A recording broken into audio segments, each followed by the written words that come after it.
welcome back to another live stream.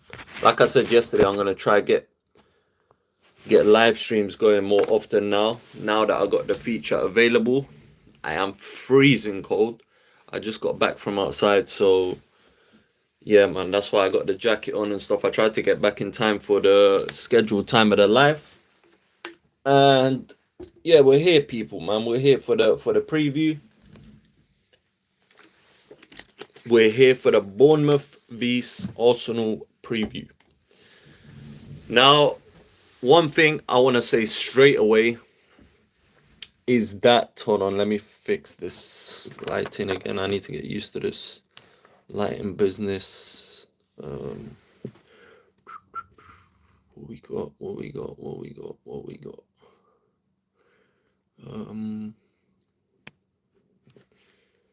I hate when it goes black and white. We'll do with that. That'll make do. Anyway, so one thing I want to say straight off the bat is how good, people, how good is it to finally have Premier League football back and finally have Arsenal back tomorrow, 5:30 p.m. at the Vitality Stadium.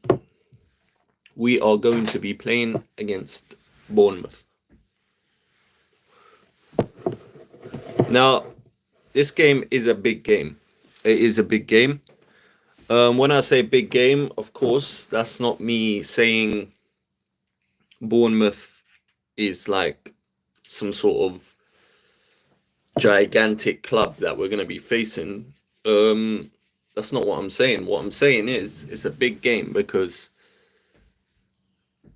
we see that after international breaks, a lot of times teams are quite rusty. Like I said in my video yesterday, teams are rusty. Teams are not the same. Momentum sometimes dies out as well. If you've managed to build any momentum from before the international break, sometimes it kind of is hard to get your rhythm back. So yeah, I'd expect a slow start, to be honest. Tomorrow, I expect a slow start. I expect a lot of loose passes at first. To be honest, I wouldn't expect it to be the smoothest of games at the beginning. I do expect the result. I do expect us to get the win. But in terms of overall play and how I see the game going, as I mentioned yesterday, I do see a cagey affair. I see us giving away the ball away a lot. I see us like taking a long time to get into the swing of things. So yeah, man, that's what I mean when I do say big game. And it will be a tough test, but at the end of the day, we got to get the job done, man. We got to get the job done, and we need to pick up these 3 points because we've got Liverpool playing Chelsea, I think it is. I think they're playing against Chelsea, so they could potentially drop points there. Obviously, City, we don't know when the hell they're going to drop points. So with the Man City situation, it's all about just keeping the pressure. It's all about just keeping the pressure on Liverpool, keeping the pressure on Man City, and just keep it ticking, man. Because we've got some serious fixtures coming up. Of course, during this next month, we've got some crazy games. Like I mentioned yesterday, if you see that video, if not, go back and check out that video. I went through the fixture list, and I believe it was within an 8-day period, we have 3 back-to-back away games against Newcastle. Was it Newcastle, Chelsea, and I think it was PSG in between both of them. Or no, it was Inter Milan, sorry. What am I talking about? PSG, we've played them. Yeah, Inter Milan at the San Siro, Chelsea and Newcastle away. All within a 8-day period, 3 away games. So yeah, we need to get the job done here. We definitely need to we don't want to start this like batch of fixtures with drop points against Bournemouth. That's just not what we're trying to do. So it's a must-win game, very important game. I do think it's going to be a tough test, but at the end of the day, we have to get the job done, man. But let me know what you guys think in regards to the game. I've seen a lot of people say 3-0, 4-0, 5-0, the same kind of stuff that we were saying before the Leicester and the Southampton game, and we saw how that at the end of the day, them games results wise were comfortable. I want to say results wise they were comfortable, but um the actual performances, like it was not comfortable at all. It definitely was not comfortable at all. The way they managed to take the lead in the Southampton game made me have about 20 heart attacks. The way what was it? The way that Leicester came back from 2-0 down to 2-2 had me feeling some type of way as well. So as we've seen, we should know more than anyone that Arsenal never make things easy, man. We never make things easy. Although them scorelines reflected comfortable victories, the way the game panned out was not so comfortable. So I wouldn't be too kind of um too 3-0, 4-0, 5-0, like too looking over this game, I'm trying to say. Like I wouldn't look past this game too much. Normally, I would say though, normally we do quite well at the Vitality, and we do quite well in general against Bournemouth. Aiden, what's going on, bro? I hope that's how you pronounce your name. What's going on? Welcome to the stream, man. So, like I was saying with Bournemouth, I do feel like we got a good record, man. I feel like we do well. We normally play well against Bournemouth. We normally get decent results. Last season we beat them home and away. So I don't see why we shouldn't be able to get the job done. And I don't see a reason other than ourselves as to why we would struggle in the game. I don't think it will be because of quality from Bournemouth. I don't think it will be anything to do with their players are too much for us or their players are just on fire or anything like that. To be honest, I feel like apart from Semenyo, who I believe plays on the right hand side, apart from Semenyo, I don't really see any real threat from Bournemouth. And that's just me keeping it a buck with you. Like I don't, and that's not even disrespecting Bournemouth. I'm not doing none of that. But I feel like if we are to drop points, it's because of us. It's because we've done it to ourselves. It'll be a mistake, a lapse in concentration, something like that would be the only reason I could see us dropping points, whether we make changes to our team or not. So for me, there's no excuses in this game. We need to get the win. I expect us to start off slow due to the international break, so I wouldn't be like surprised if we do manage to get like a 2-1 and it's scrappy and something like that. But I just need the win. I just need the win. It's as simple as that. I need the win. It's a very important 3 points for us. We need to keep the pressure on City. We need to keep the pressure on Liverpool. And we've seen last season that these kind of games are the ones that ended up costing us. These, not specifically Bournemouth, but the West Hams, the Fulhams. Like every game is pretty much a final when you're going up against City. So we can't take this lightly. We can't afford to take this lightly. I wouldn't make too many changes. Obviously, we'll go on to speak about the injuries, the so-called injuries. I don't believe there's nowhere near as many as they're saying. But yeah, we'll go on to speak about that. But like I said, we normally do well at the Vitality. We normally do well against Bournemouth in general. But let me know what you guys think, man. Let me know if you think we're gonna slip up. Let me know if you think it's a banana skin. If you think we're gonna slap them. I'd like to hope that we slap them, man. I feel like someone's due a slapping. Like we need to kind of to batter someone. Like I feel like someone needs to just hold licks, bro. We need to batter someone, bro. I can't remember the last time we slapped someone. I think our most convincing win this season, to be honest with you, was PSG in the Champions League. From what I can remember, there might have been one that I'm missing, but PSG was so comfy. It was like, and that was one of our hardest opposition, if not the hardest opposition we've had this season. So yeah, man, I feel like someone in the Premier League needs to get slapped, bro. We owe someone a slapping, a beating, and yeah, Bournemouth seems like the perfect time to do that. To be honest, after the international break, normally teams come out slow. So yeah, if we're on it, I don't see why we couldn't, man. I don't see why we couldn't. Oh my god, did this just cut out like midway through the stream? I don't even know what just happened, but um, like I was saying, one thing about Bournemouth, which we need to kind of keep a lid on when we go there, is the crowd. And when I say that, like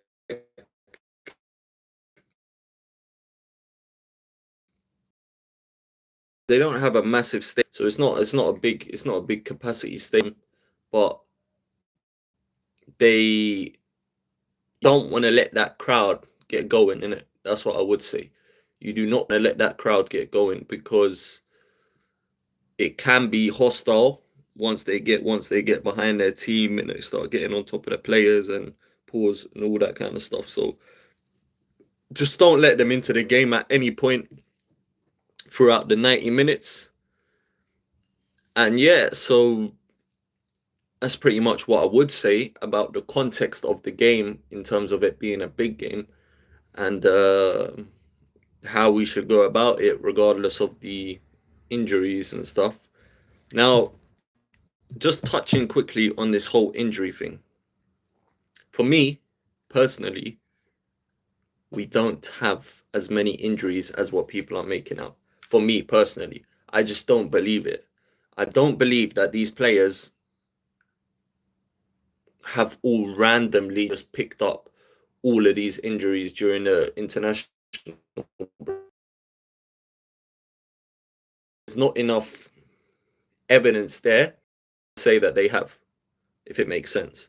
Like I'm hearing today, an hour ago or 2 hours ago, Arteta's come out and said Bukayo Saka should be fine. It doesn't seem like anything serious. All these kind of things. Obviously, Martinelli, I don't know what even happened with that one. They just said he got a knock or whatever. So I'm not too sure what I make of these injuries and whether it's just a bit of dark arts from Arsenal, dark arts, what people are accusing us of, or if it's genuinely knocks that the players have picked up. But for me, regardless of the 11 put out tomorrow, as long as it's not wholesale changes and I'm not seeing youngsters playing in positions and people. One thing I would say, just on a side note, is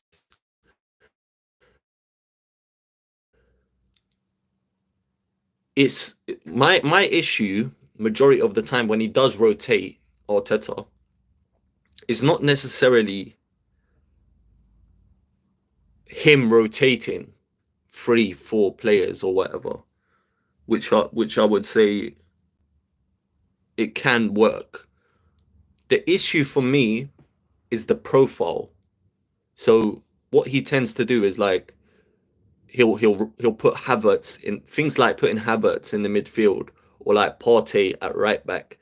For me, these are like it just I'm not gonna lie to you guys, man. It pisses me off, bro. It jars me. Like I don't understand. Kai Havertz, we all know, we have all seen. The proof is in the pudding. We have witnessed this guy. He cannot play in the midfield. His best position is up front. He is doing a good job for us as a striker. Leave him as a striker. Trossard, if you're going to play anyone in that Erdegaard role, if Erdegaard isn't there like he is now, why would you not go like for like and play someone like Ethan Waneri? Why would you not go with someone if you don't want to play him and you feel like he's too young? Why would you not just put Trossard there? You've seen Havertz perform there. You've seen Trossard perform there. And based off what we've seen, the evidence that we've seen from the two, Trossard is the better player in that position. and Havertz is the better player up front. So he just kind of like, I feel like he overcomplicates things for no reason. We've seen him do the whole Partey at right back. Yes, okay, last time he came in, he done a job there, but with all due respect, like we weren't having to defend that much. So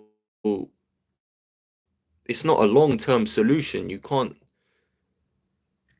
do stuff like that. Like Arteta needs to learn, man, that just put the right profiles in. We can rotate, but put the right profiles in, because I feel like that will damage our team less than if we was to, for example, like play all these players in wrong positions, like Havertz in midfield, like Partey in right back. Just stop doing that. So for me, regardless of the 11, as long as the components are correct and the players and the profiles are in positions that they feel comfortable in, whether that's our first team, whether that's our second string players, whether that's a few changes here and there, just get the selection of profiles in positions correct, and I feel like we'll be fine. Um, in terms of players that could come in, if Martinelli and if Saka are both out, then players like Jesus and Sterling have to step up. They have to step up. I'm sorry. For me, this season, um, Jesus, especially, because Sterling has just come in to the team. So I'm not going to be too harsh on him and say he's finished, he's this and that, because I don't think he's finished. I think he can still offer something. I need to see more from him as well, because what I have seen so far from him as well has not been the greatest. But I just feel like Jesus, he's finished, man. He's done, bro. I tried to defend this guy for so long. Before, do you know what it is for me? Before, so everyone used to say it, right? Jesus is a good footballer. He's a good footballer. He's not the best finisher, but he's a good footballer. Holds up the ball well, has trickery, out can go outside, inside, da da da da. Everyone used to say these things, right? But it was always finishing, which was the one thing that everyone agreed on. He's not the best finisher. So cool. So he's a good footballer. Fast forward, he's got an injury. Fast forward now after his injury. I am sorry,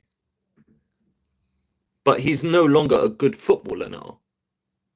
Ever since he's had that injury and he's recovered and come back from his injury, he's not been half of the player that he used to be. So for me, it's like, you were never a good finisher.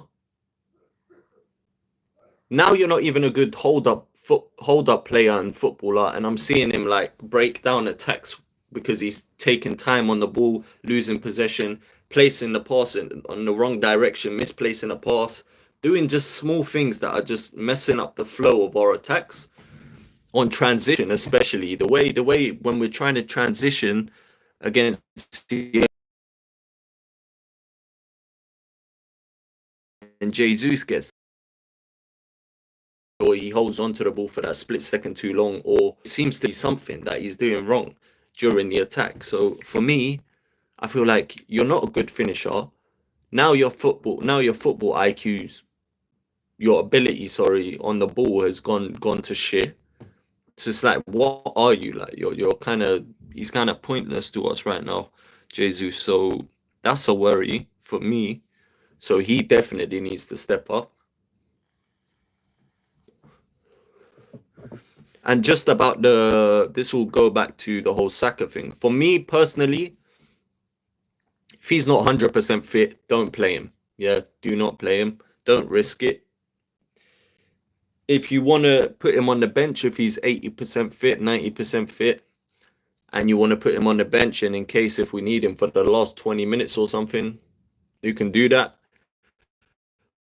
But Jesus, he has to step up. He has to step up. Of course, if Saka is fit, don't get me wrong, like straight away Saka's in the team.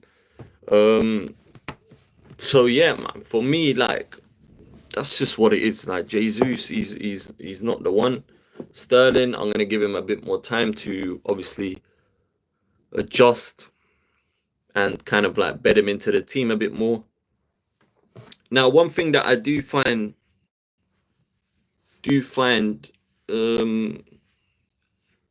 very annoying, I would say, recently, is the manner in which we're conceding some of the goals that we're conceding.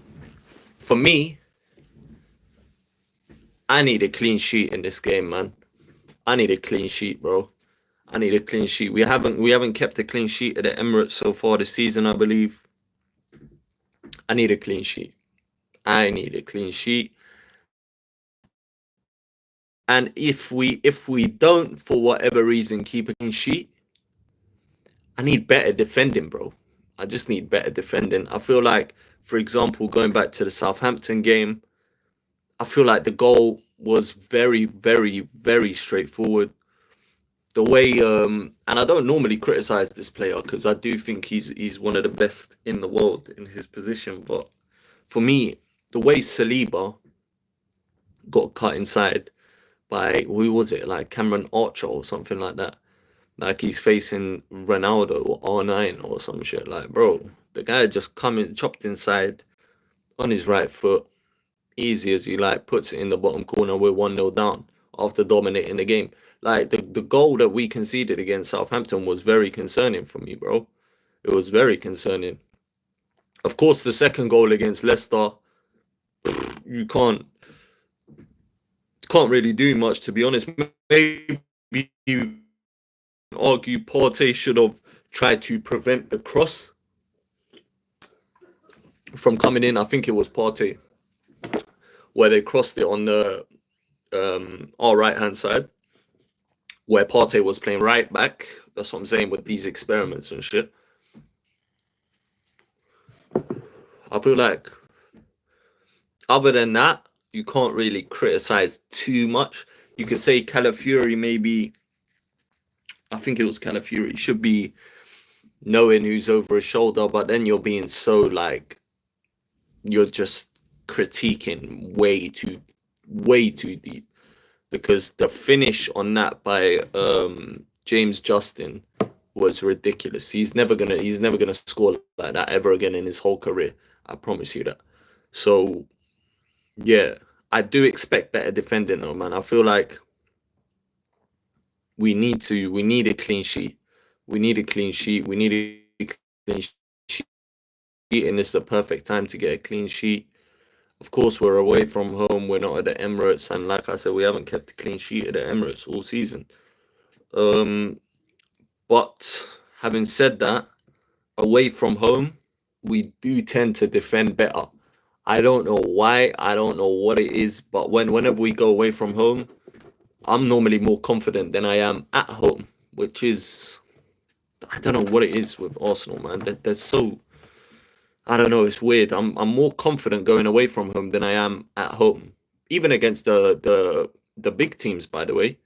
So, barring two teams, barring going to Anfield and going to Etihad, I'm always more confident away from home than at home, just because of our record over the past year and a half. So, yeah, for me, we need better defending in this game. I expect a clean sheet in this game, but should not have a clean sheet. I expect it to be an absolute worldie, like that James Justin goal. Something along. I expect something like that. I don't want to see our defenders getting chopped. I don't want to see our defenders struggling. Although players like Semenyo are very tricky to deal with, I do expect whether it be Calafiori, whether it be Timber, to deal with that situation and deal with those attacks down our left hand side. Now, if I'm gonna go into my predictions in terms of starting 11, I'm gonna do a starting 11 prediction with injuries and without injuries. Now, when I say with injuries, the players I'm talking about are the supposed players: Tomiyasu, Ben White, Zinchenko. Who else have we got?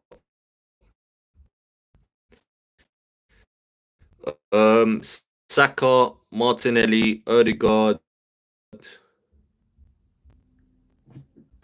and that's it, I believe. The Havertz one was just, everyone knows that's 100% nonsense.